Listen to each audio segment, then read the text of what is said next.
All right. Just as promised, I said I was gonna get to you all on some. Like I said, I'm trying to stay focused on this thing. Try to get y'all at least one every day.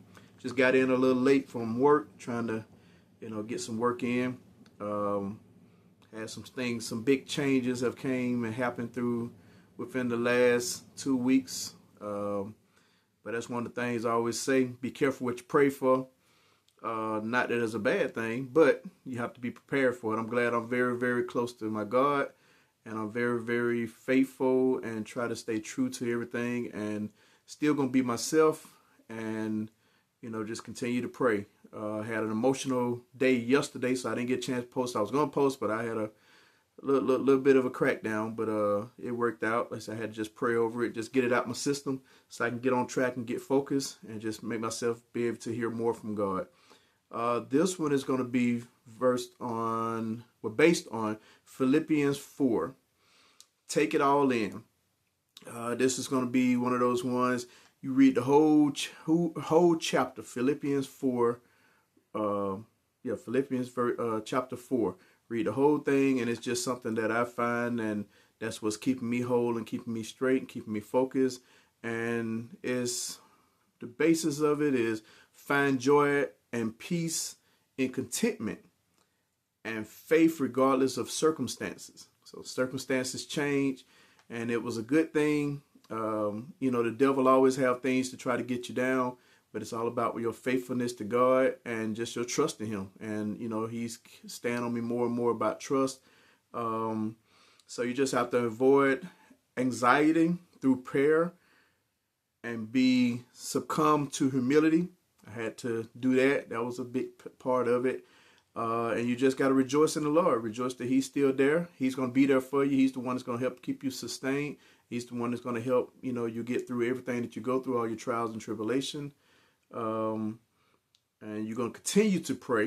You got to continue to pray. If you don't pray, then you let the things get you down, and you get into the bad thoughts and bad habits of your circumstances, and you don't want to do that. If you read through the whole thing, you'll see this is where some of our best phrases come from, is Philippians 4. And like I said, rejoice in the Lord, always rejoice. Thanksgiving. And 4:13, I can do all things through the Lord that strengthens me. And that's the thing. And I'm learning to that, to continue to do that. Some stuff I went through. But one of the things I always try to tell people, I don't worry about money. It's just one of those things that God blesses me with, because I don't think about it the way normal people think about money. A lot of people, they probably fall down and have stress and die if they don't have money. Me, I have it. It goes, it comes, it goes. But one thing I also did this week was pay my tithes. Although I'm not working now, one of the biggest things. But, the money that you do have, my final paycheck I paid my tithes out of that. So that's what I'm going to continue to do. That's what I want to stay focused on, because like I say, he's always blessed me. He's never let me down. He's always had me financially maintained. I was planning on making a few changes, my housing and stuff like that. So it's a little setback on that, but everything is for a reason. You just have to sit back and ask God and find out what and where it is. But, you go from there. And I'm still going to get to the other things that I promised you all, but it's a little work on it. I want to be straight on it, and I want to be focused on it. So that's why I haven't came, but I still keep getting things for it. But it's going to be your phases of life, or your phases of things that you're going through. And right now I'm fighting with a Jonah phase, because God has me tasked with something very big within these next 2 years. But it's hard when you look at the world. So I have to ask God to help me see it through his eyes, so I can be able to focus on it better, because the way I see it, I don't want to do it. I'd rather go in the fish and be at the bottom of the water. But, I don't want to I like to fish. So I don't want to make a mistake, fall in the water and be stuck like that for real. So that's one. Samson's story, that's another one. And that one comes from Judges 13 through 16, trusting the wrong people. David's story, 1 Samuel 17, fighting your giants, which David is going to be a big one. I had a time with that when I was in ministry a little bit more. I was trying to do a sort of set up a sermon on that one, and it was sort of hard because David ends up can have you doing series. So you still have to be careful with that. So you have to focus on one thing at a time because he went through so much, and he's a real true testament to being faithful to God. Continue to pray to him, even though you fall, you continue to pray and you continue to stay uplifted. And that's all of these stories are just how you can read them and then look at yourself and see how you are in those things, how you go through life and how you've dealt with things. And I'm more of a David.